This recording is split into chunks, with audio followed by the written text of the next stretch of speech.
Hi dears, welcome back our new video. ഇന്നൊരു കുഞ്ഞു day in my life video ആണ് കേട്ടോ. അപ്പം ഇന്ന് രാവിലെ ഞാൻ അമ്പലത്തിലൊക്കെ പോയിട്ടുണ്ടായിരുന്നു. അങ്ങനെ ഡെയിലി പോകാറൊന്നുമില്ല, ഇടയ്ക്കൊന്ന് പോകാൻ വേണ്ടിയിട്ട് തോന്നും, അപ്പോൾ നേരെ അങ്ങ് പോകും. അപ്പോൾ ഞാൻ ഒറ്റയ്ക്കാണ് പോയിട്ടുണ്ടായിരുന്നത്. ലച്ചു ഏട്ടനൊന്നും എണീറ്റിട്ടില്ല. അപ്പോൾ സമയം ഇതാ ഒരു 7 മണിയൊക്കെ ആയിട്ടേ ഉള്ളൂ.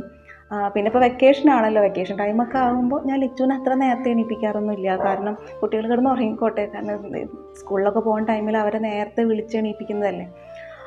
അതുകൊണ്ട് ഞാനും കുറച്ച് ലേറ്റ് തന്നെയാണ്. കാരണം ഈ സമയമൊക്കെ ആകുമ്പോൾ കുട്ടികൾ സ്കൂളിൽ പോകുന്ന ടൈമാണെങ്കിൽ ഈ സമയത്ത് നമ്മുടെ ബ്രേക്ക്ഫാസ്റ്റൊക്കെ റെഡി ആയിട്ടുണ്ടാവും.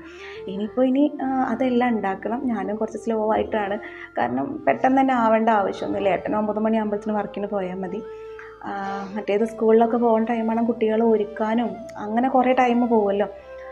ഇനി നേരെ ബ്രേക്ക്ഫാസ്റ്റ് ഉണ്ടാക്കാനാണ്. അപ്പോൾ ഇന്ന് ലച്ചു ഇന്നലെ തന്നെ പറയും, ഇപ്പോൾ ഈ വെക്കേഷനൊക്കെ ആകുമ്പം നമ്മൾ കുട്ടികളെ ഫുൾ ടൈം കളിക്കാൻ വേണ്ടി പറഞ്ഞു വിടാതെ കുറച്ചൊക്കെ അവരുടെ കാര്യങ്ങളും ശ്രദ്ധിക്കല്ലേ. കാരണം സ്കൂളുള്ള സമയമൊക്കെ ആകുമ്പോൾ എന്തെങ്കിലുമൊക്കെ ഒന്ന് കഴിക്കുക, എന്തെങ്കിലും കഴിക്കാൻ മീൻസ് അവർക്ക് കഴിക്കാൻ സമയമില്ല, ഒന്നിനും സമയമില്ല. കാരണം അപ്പോഴത്തേക്ക് സ്കൂൾ ബസ് വരും, അങ്ങനെയൊക്കെയുള്ള ഭയങ്കര തിരക്കല്ല. അപ്പോൾ കുറച്ച് ഭക്ഷണമൊക്കെ അല്ലേ അവർ കഴിക്കുന്നുള്ളൂ. പിന്നെ ഉച്ചയ്ക്കാണെങ്കിൽ നമ്മൾ കൊടുത്തു വിട്ട ഭക്ഷണം അവർ ഫുള്ള് കഴിക്കണമെന്ന് പോലും നമുക്കറിയില്ല. കുറച്ച് ഭക്ഷണമല്ലേ കഴിക്കുക. അപ്പോൾ ഈ ഒരു വെക്കേഷൻ ടൈം എന്ന് വെച്ചാൽ അവർക്ക് നല്ല ഭക്ഷണങ്ങൾ, അവർക്ക് ഇഷ്ടമുള്ള ഭക്ഷണങ്ങൾ ഉണ്ടാക്കി കൊടുക്കുക, അതിനുള്ളൊരു ടൈമും കൂടിയാണല്ലേ. തലേ ദിവസം രാത്രി ഞാൻ അവളോട് ചോദിക്കും, നാളെ എന്താ ഉണ്ടാക്കി തരേണ്ടത്, അമ്മ ഉണ്ടാക്കി തരേണ്ടതെന്ന് ചോദിക്കും. അപ്പോൾ ഇന്നലെ അവൾ പറഞ്ഞത് എനിക്ക് ഈ പൂരി മസാല ഉണ്ടാക്കി തന്നാൽ മതി എന്നാൽ. അപ്പോൾ ഇനി പൂരി മസാല ഉണ്ടാക്കണം. കാരണം ഇവിടെ പൂരി മസാല ഉണ്ടാക്കുക എന്നുള്ളതിന് മെയിൻ കാരണം എന്ന് വെച്ചിട്ടുണ്ടെങ്കിൽ ഇവിടെ ഗോതമ്പ് മറ്റേ ചപ്പാത്തി, ദോശ അങ്ങനെയൊന്നും ഉണ്ടാക്കിയിട്ടുണ്ടെങ്കിൽ ലച്ചു കഴിക്കില്ല. ഗോതമ്പ് കൊണ്ട് പൂരി ഉണ്ടാക്കിയിട്ടുണ്ടെങ്കിൽ അവൾ കഴിക്കും. അപ്പോൾ ഞാൻ ഗോതമ്പ് പൊടി നമ്മൾ തന്നെ വീട്ടിൽ ഗോതമ്പ് മേടിച്ച് കഴുകി ഉണക്കി പൊടിച്ച് വയ്ക്കുന്ന ഗോതമ്പാണ്. പക്ഷേ വേറെ ഒന്നും ഉണ്ടാക്കിയിട്ടുണ്ടെങ്കിൽ ലച്ചു കഴിക്കില്ല. അപ്പോൾ ഞാൻ ഇതുപോലെ പൂരി ഉണ്ടാക്കും. അതുപോലെ ഗോതമ്പ് പൊടിയും കുറച്ച് അരിപ്പൊടിയും കൂടി മിക്സ് ചെയ്തിട്ട് അട ഉണ്ടാക്കില്ലേ, അങ്ങനെയൊക്കെയാണ് അതൊക്കെ അവൾക്ക് ഇഷ്ടമുള്ളൂ. ഗോതമ്പിൻ്റെ വേറെ ഒന്നും ഇഷ്ടമല്ല. അപ്പോൾ ഇന്ന് പൂരി മസാലയാണ് ഉണ്ടാക്കുന്നത്. അപ്പോൾ അതൊന്ന് വേഗം ഉണ്ടാക്കണം.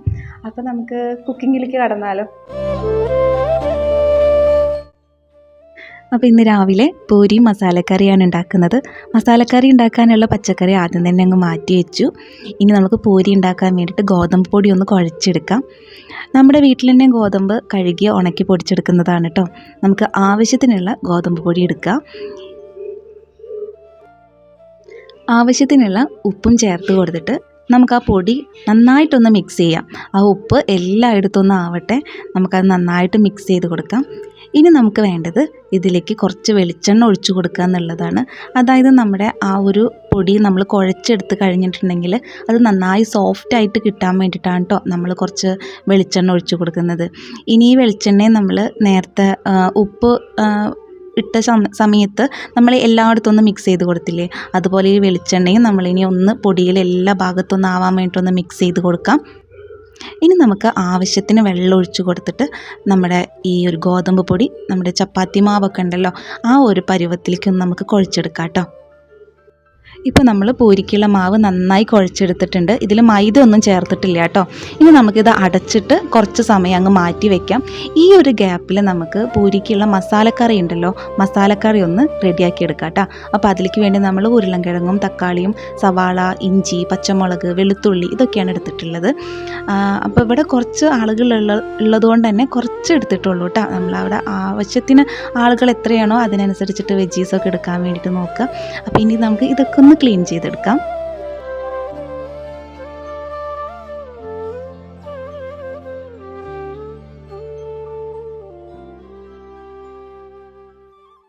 നമുക്ക് ആവശ്യമുള്ള വെജീസൊക്കെ നമ്മൾ ക്ലീൻ ചെയ്തെടുത്തിട്ടുണ്ട്. ഇനി നമുക്ക് അതിൻ്റെ വേസ്റ്റ് ഉണ്ടല്ലോ അതപ്പോൾ തന്നെ കൊണ്ടുപോയി കളയാം. എന്ത് ചെയ്യുമ്പോഴും നമുക്ക് അപ്പോൾ വരുന്ന വേസ്റ്റ് അപ്പോൾ തന്നെ അങ്ങ് കൊണ്ടുപോയി കളഞ്ഞിട്ടുണ്ടെങ്കിൽ നമ്മുടെ വർക്കുകൾ ഒരുപാട് ഭാരം കുറയും കേട്ടോ. ഇനി നമ്മൾ ക്ലീൻ ചെയ്തെടുത്ത തൊലിയൊക്കെ കളഞ്ഞെടുത്ത ആ വെജീസ് ഉണ്ടല്ലോ അതൊക്കെ നന്നായി കഴുകിയിട്ട് കട്ട് ചെയ്തെടുക്കാം.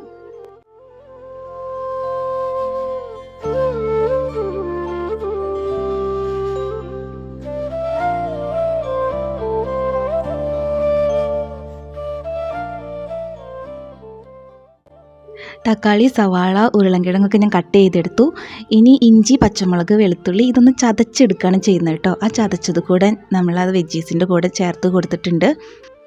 ഇനി അതിലേക്ക് ആവശ്യത്തിനുള്ള ഉപ്പ്, മല്ലിപ്പൊടി, മഞ്ഞൾപ്പൊടി അതെല്ലാം ചേർത്ത് ആവശ്യത്തിനുള്ള വെള്ളം ഒഴിച്ചിട്ട് നമുക്ക് ഇതൊന്ന് വേവിക്കാൻ വയ്ക്കാം.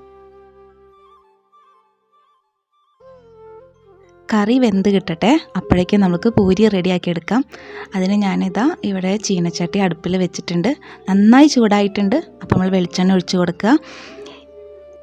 നേരത്തെ നമ്മൾ കുഴച്ച് വെച്ചിട്ടുള്ള പൂരിമാവ് ഉണ്ടല്ലോ, അതിതാ നല്ല സോഫ്റ്റായിട്ട് വന്നിട്ടുണ്ട്. ഇനി നമുക്കത് ചെറിയ ഉരുളകളായിട്ട് പരത്തിയെടുക്കാം കേട്ടോ. അപ്പോൾ ഞാനിവിടെ പൂരി പരത്തിയെടുക്കുന്നത് പത്തിരി പ്രസ് ഉണ്ടല്ലോ, പത്തിരി പ്രസ് ഉപയോഗിച്ചിട്ടാണ് അത് പരത്തിയെടുക്കുന്നത്. അപ്പോൾ നമുക്കറിയാം, ആദ്യം ചെറിയൊരു ഉരുള ഉണ്ടാക്കുക. ഇനി ഈ ഉരുള എന്ത് ചെയ്യണം, നമ്മൾ കയ്യിൽ കുറച്ച് വെളിച്ചെണ്ണ ആക്കുക. കുറച്ച് വെളിച്ചെണ്ണ ആക്കിയിട്ട് അതിൽ കൂടെ ഒന്ന് തടവിയെടുക്കുക കേട്ടോ. കയ്യിൽ ഇതുപോലെ കുറച്ച് വെളിച്ചെണ്ണ നമ്മൾ ആദ്യം ഒന്ന് വെച്ച് കൊടുക്കുക. എന്നിട്ട് ഒന്നുകൂടെ ഉരുട്ടിയെടുക്കുക. എന്നിട്ട് വേണം നമ്മളത് പത്തിരി പ്രസ്സിൽ വെച്ചിട്ട് അതൊന്ന് പരത്തിയെടുക്കാൻ വേണ്ടിയിട്ട്.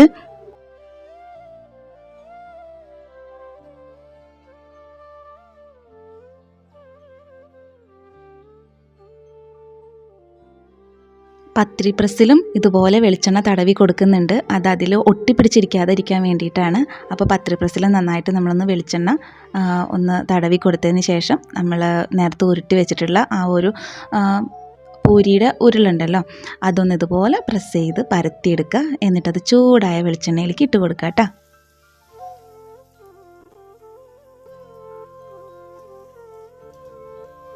നന്നായി പൊള്ളച്ച് വന്നിട്ടുള്ള സോഫ്റ്റ് പൂരി റെഡി ആയിട്ടുണ്ട്. ഇനി നമുക്ക് ബാക്കിയുള്ളത് കൂടെ ഒന്നിതുപോലെ ഒന്ന് വറുത്ത് കോരിയെടുക്കാം കേട്ടോ.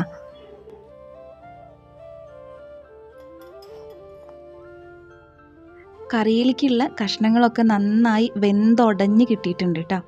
ഇനി നമ്മൾ ഇതിലേക്ക് കുറച്ച് ഗരം മസാല ചേർത്ത് കൊടുക്കുകയാണ്. ഗരം മസാല കൂടെ ഒന്ന് ചേർത്ത് കൊടുത്തിട്ട് നന്നായി ഒന്ന് തിളപ്പിച്ചെടുക്കാം കേട്ടോ.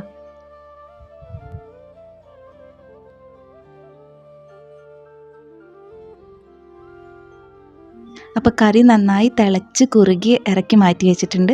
ഇതിലേക്ക് കുറച്ച് ചുവന്നുള്ളിയും കുറച്ച് വേപ്പിലയും കൂടി വെളിച്ചെണ്ണയിലൊന്ന് വഴറ്റിയിട്ട് കാച്ചി ഒഴിക്കാം കേട്ടോ നമുക്ക് കറിയിലേക്ക്. അപ്പോൾ നമ്മുടെ കറി റെഡിയായി. വളരെ സിമ്പിളായിട്ടുള്ളൊരു മസാലക്കറിയാണ്. വളരെ പെട്ടെന്ന് റെഡിയാക്കി എടുക്കാൻ പറ്റും.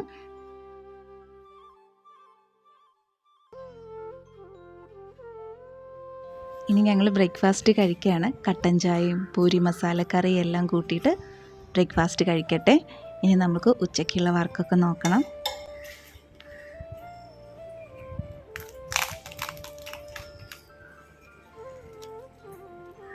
ബ്രേക്ക്ഫാസ്റ്റൊക്കെ കഴിക്കൽ കഴിഞ്ഞ് ഞാനും ലച്ചും കൂടെ എടപ്പാൾ വന്നിട്ടുണ്ടായിരുന്നു. ലച്ചുവിന് കുറച്ച് ബുക്സൊക്കെ വാങ്ങിക്കാൻ വേണ്ടിയിട്ട്.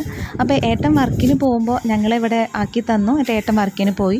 കാരണം ഇപ്പോൾ വെക്കേഷൻ അല്ലേ, അപ്പോൾ ഫുൾ ടൈം ഇങ്ങനെ ടി വി കാണുക, ഫോൺ നോക്കുക, കുട്ടികളിങ്ങനെ വെറുതെ ഇരിക്കുകയല്ലേ. അപ്പോൾ ഞാൻ വിചാരിച്ചു ലച്ചുവിന് കുറച്ച് ഡ്രോയിങ് ബുക്സൊക്കെ, കാരണം അവൾ കുറച്ചൊക്കെ വരയ്ക്കും, പെയിൻറ്റ്സൊക്കെ ചെയ്യും. അപ്പോൾ അതിനനുസരിച്ചുള്ള ബുക്സുകളും പെയിൻറ്റൊക്കെ മേടിച്ച് കൊടുക്കാം.